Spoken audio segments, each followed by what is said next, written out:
Some people vanish on purpose, not to hide from justice, but to protect it. At a quiet gun range outside Summit Point, a woman arrived before dawn. No name, no badge, just a steady walk and a stare that made people nervous without a word. She didn't speak much, didn't need to. Her rifle spoke for her, precise, cold, unshakable, no warm-up, no mistakes. Just bullseye after bullseye like muscle memory from another life. The kind of life where silence wasn't weakness, it was training. She came in just before 7 a.m. Driving an old Chevy with no front plate. Dust followed the tires like it knew. Not to settle too close, she parked far off, stepped out in jeans and a windbreaker. Cap low on her forehead. No phone, no earbuds. Just a black case in her hand and the kind of walk that didn't ask for attention, but got it. Anyway, Frank McCall, the rangekeeper, watched from inside the booth. He opened the gate like he always did. Same coffee pot, same silence. That's how he liked it. But the moment she walked to lane 7, the one farthest from the others, something shifted. She set up her rifle slow, careful, every motion was practiced, almost peaceful. Then she laid out 3 items beside her, a pen, a notebook, and a coin.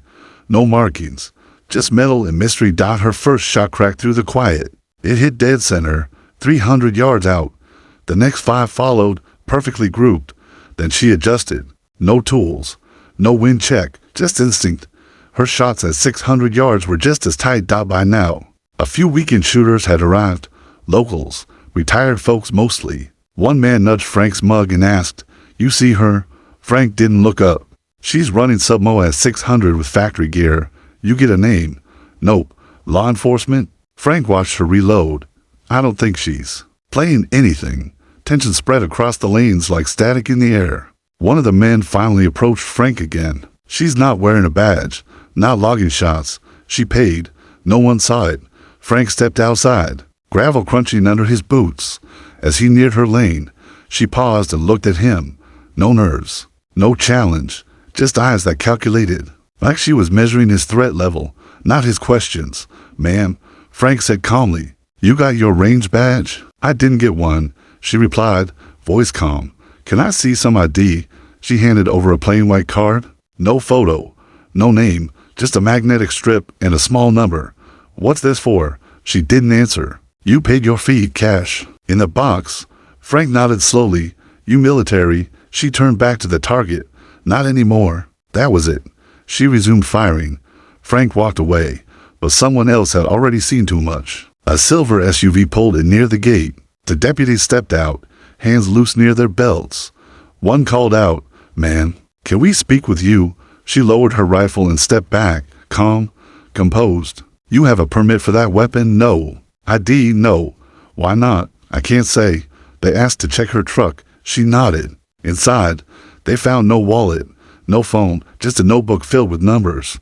Some were coordinates. Others looked like military timestamps. "Mom, we need you to come with us. You're not under arrest, but we need clarification." She didn't resist, didn't ask anything.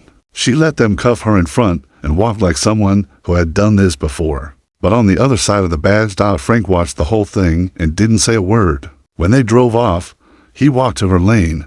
Her mat was still there. The notebook was gone, but the coin remained. He picked it up. Foreign, worn, no country, no year. But it felt heavy in a way that had nothing to do with metal. That afternoon, she sat in a holding cell at the local sheriff's department. Booking came up empty. No prints, no records, no past. Detective Elliot Rowe took the lead. Tried everything. Tough talk. Quiet questions. "You know it's a federal crime to withhold ID." "I know the law." Her voice wasn't cold, just clean, clear. People were starting to ask questions. The local sheriff's office didn't know what to say. Neither did Rowe. That night, she sat alone in her cell, cross-legged, facing a narrow window no wider than her palm. She closed her eyes like she was listening for something no one else could hear. Frank didn't sleep that night. He kept seeing her eyes, not searching for help, just exits. The next morning, a government SUV passed the range without stopping. Frank stepped outside. The fog was lifting. He had a feeling. This wasn't the end. It was the beginning. Asterisk, the fog hadn't lifted when the courthouse doors opened. Inside, the benches were already full. Local veterans sat in the front, reporters from Portland filled the back, and scattered between them were quiet observers who didn't belong to either group. They didn't take notes. They just watched Camille Hartley enter without a word. The deputies walked beside her. She wore an orange jumpsuit. The sleeves were rolled up neatly. Her hands were cuffed in front, but she didn't look nervous. Her face was calm, like someone used to rooms like this. Someone who had learned how to speak volumes by saying nothing. Detective Elliot Rowe was already there, sitting near the front. He hadn't stopped digging through databases the night before, but nothing had changed. No ID, no records, no fingerprint matches. Just that strange coin in a notebook full of coordinates next to Camille. Her public defender shuffled papers with growing frustration. He leaned over to whisper something to her, but she didn't respond. She simply folded her hands and faced the judge's bench. Judge Eleanor Whitlow entered on time. A former military JAG, she had a strong reputation, fair, serious, no nonsense. But even she looked uneasy as she opened the file in front of her. It was thin, too thin. The charges didn't match the presence of two federal agencies that had both called her office late last night. Whitlow adjusted her glasses and nodded to the clerk. Call the case. The clerk stood. State of Maine versus Jane Doe.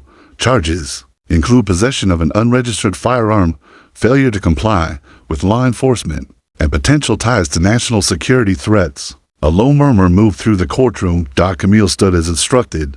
She didn't speak. The judge raised an eyebrow. Miss Doe, how do you plead? Her lawyer sighed. Your Honor, we request a delay.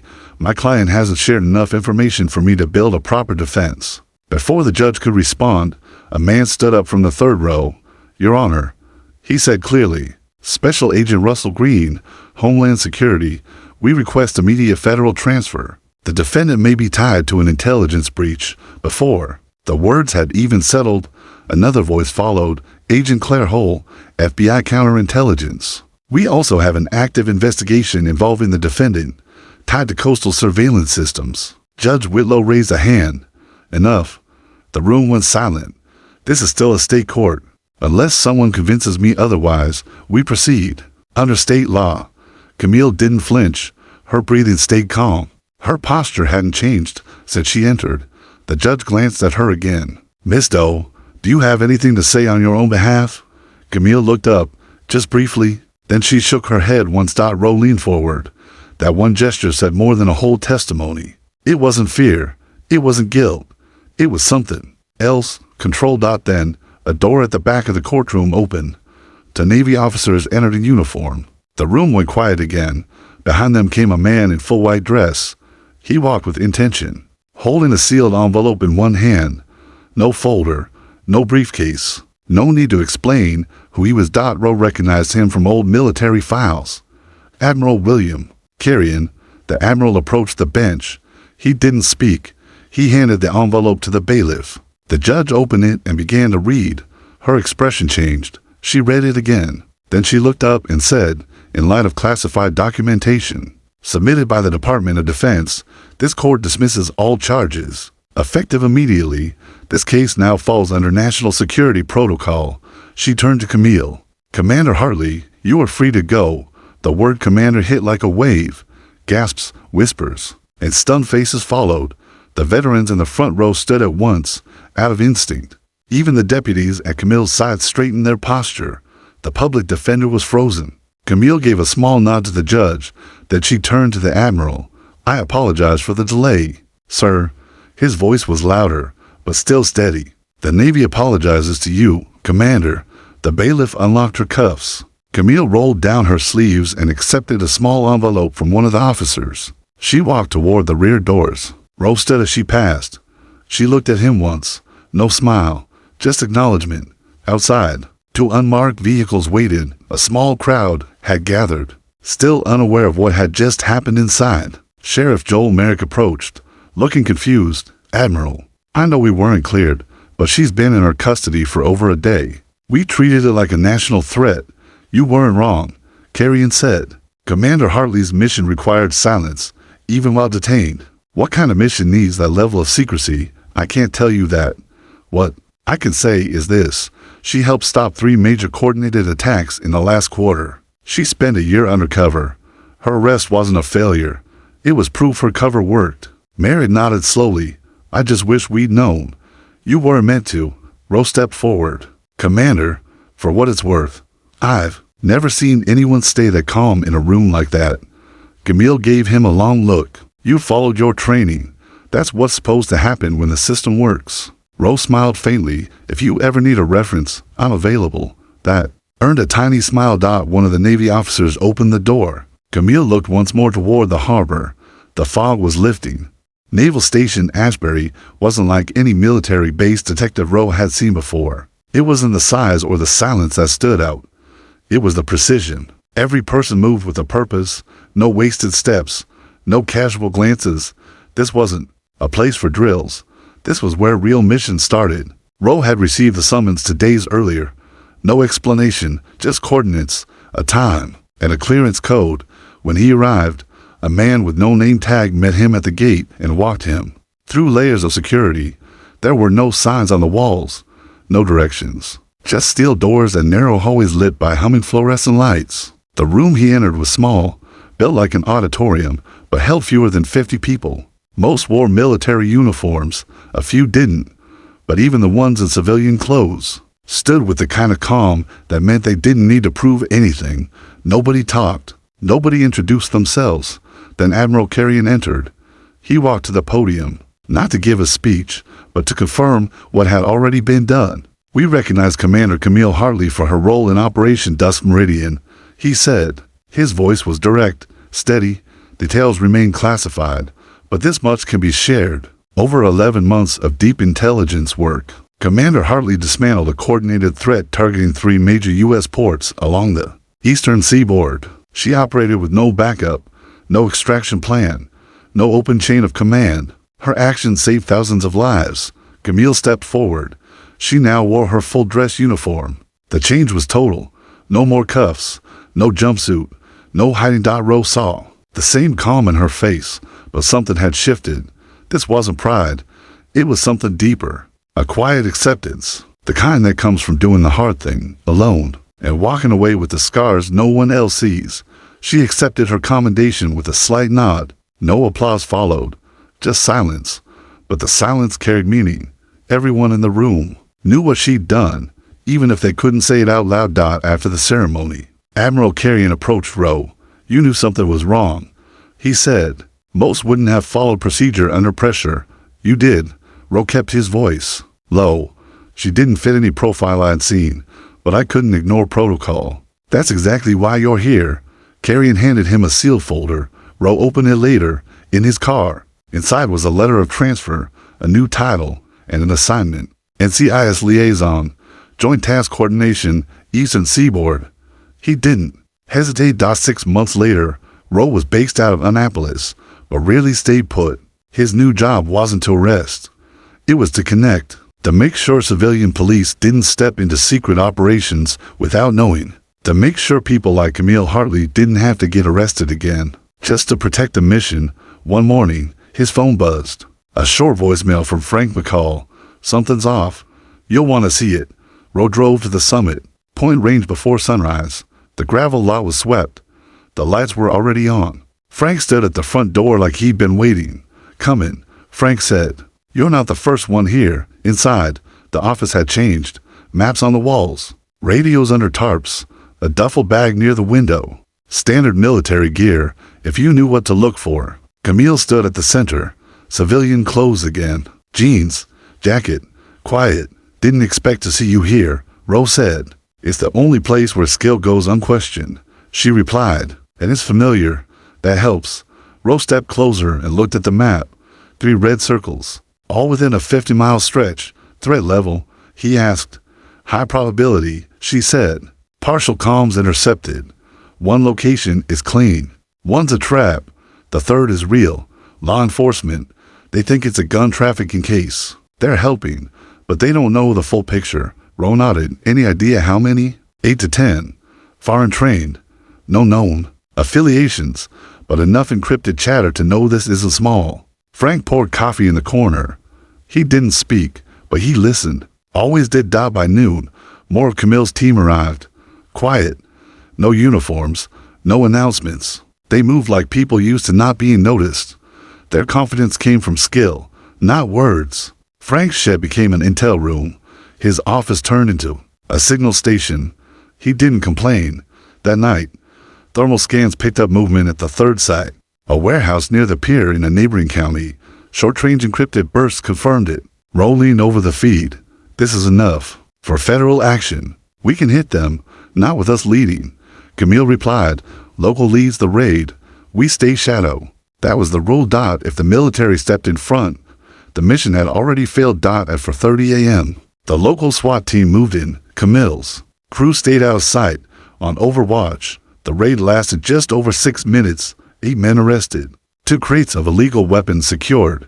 No casualties. The hard drives were encrypted, but untouched. Locals believed they had busted a regular weapons ring. They never knew what they had really stopped. By late morning, the range was back to normal. Camille sat behind Frank's booth, lacing her boots. We'll be gone in an hour, she said to Roe. No sign we were here. Frank walked over. Your team cleaned up well. Looked like they were never here. You helped. Camille replied. She pulled a small card from her pocket. Dark gray, embossed with a barely visible symbol. Consider this a second key. Frank took it without a word. Roe looked at him. He's better than most of our background checks. Camille nodded. He sees without searching. That's rare. Frank didn't respond. He didn't need an asterisk an hour later. Camille and Roe stood beside her vehicle. This is the second time you've used this range, Roe said. Is it becoming a habit? Camille gave a faint smile. It's the kind of place that fades in the fog. That's valuable. Roe looked out at the hills. You know, some of us used to think the hardest part was stopping the attack. It's not, she said. The hard part is making sure no one ever hears about it. That's the real job. She handed him a folder. What's this? The next threat, she said. We're not waiting this time. Then she was gone. Roe stayed still for a moment, the folder in hand, the quiet of the rain settling over him like mist. Frank stepped up beside him. You think she ever rests? No, Roe said. But I think she sleeps better knowing people like you are watching the gate. Frank didn't reply. He just turned and walked back to his booth. There, he opened a drawer and placed the gray card Camille had given him beside the black one. She left months ago. The keys, each one given when the world almost found out too much. Frank McCall wasn't a man who thought much about legacy. He liked routine. He opened the range at 6, coffee by 6:15, safety checks by 6:30. It kept him steady. After Camille's last visit, things had gone back to normal. No more military maps taped to the walls. No more encrypted radios, disguised as weather gear. But there were reminders, like the new scope mounted on lane 7. It wasn't from a catalog. It had arrived in a package with no return address. Inside was a note. No name, no logo, just 3 words, printed in block letters. Keep watching. Frank thought he didn't need a signature. He already knew who sent it. Frank never asked to be part of anything secret. But that message, the trust behind it, weighed more than any mission briefing. So he watched, quietly, not out of fear, not like a guard, more like a steward, a silent lookout, the kind he used to be before he left the Navy. Weeks passed. Then one foggy Wednesday, near closing time, a young woman arrived. She looked about 25, quiet, calm. She parked at the far end of the lot, walked with quiet steps, carried a rifle case with the same kind of grip Frank had seen once before, steady, balanced, confident. She didn't talk much, signed in, paid in cash, and headed straight for lane 7. Frank watched from the booth. At first, nothing seemed strange. Then she began to shoot, 3 rounds at 200 yards, tight grouping, followed by 5 more at 500, all within a hand-sized circle. She adjusted for wind before the flags even moved. No spotting gear, no coaching. Just instinct. Her breathing matched her shot rhythm. Steady exhale, steady aim. Frank narrowed his eyes. It wasn't just talent. It was pattern. After 45 minutes, she packed up. No wasted motion, no small talk, just precise, calm, and done. As she passed the booth, Frank gave her a polite nod. You shoot competition. She smiled slightly. College team. Vermont. Frank didn't press. But that night, he opened his drawer and pulled out the second card Camille had given him. Not the black one, the charcoal gray one with the nearly invisible insignia under direct light. He dialed the number on the back. A pause. Then a calm voice answered, genderless, professional. Go ahead. This is McCall. Frank said, female, early 20s, shoots like she was trained not to miss. Civilian story, but something's off. It's the rhythm. To refine. The voice replied smoothly. Noted. Likely an evaluation. Will confirm. Thank you. The line clicked off. No name. No goodbye. 3 days later, the girl returned. This time, she wasn't alone. A man in his 40s came with her, sunglasses, even though it was overcast. His posture didn't say much, but Frank had seen enough men like him to know. This guy didn't shoot. He issued orders. They took lanes 5 and 7. The girl shot. The man watched. Their conversation was quiet, but their body language spoke clearly. Mentor and student. Sharp corrections. Subtle approval. When they were done, the man approached. The booth. You called us, he said without a question mark. Frank didn't deny it. Asterisk. She's one of ours, the man said. Assessment candidate. This range is part of her final phase. Observation under normal conditions. Frank crossed his arms. She didn't fool me. That's why we picked this range. The girl joined them, calm but curious. Frank looked at her. You've got the rhythm. But your shoulder tightens on the third shot in every sequence. Throws your arc at long range. She blinked, then nodded. I've been working on that. The man gave a faint smile.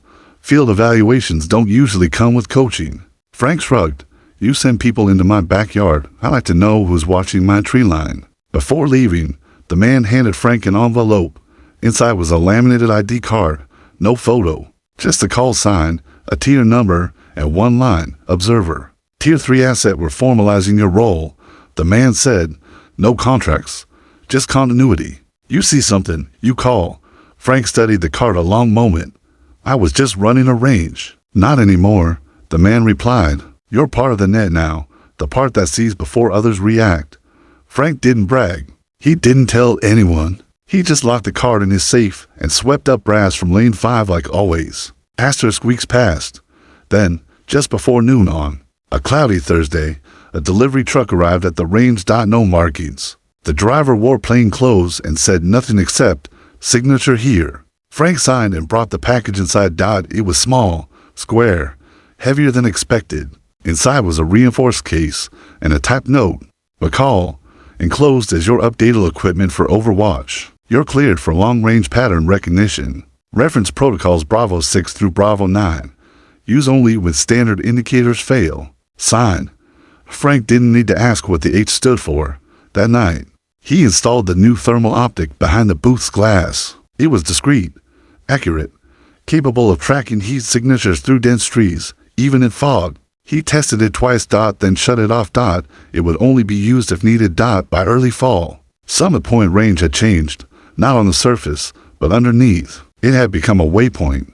People came and went.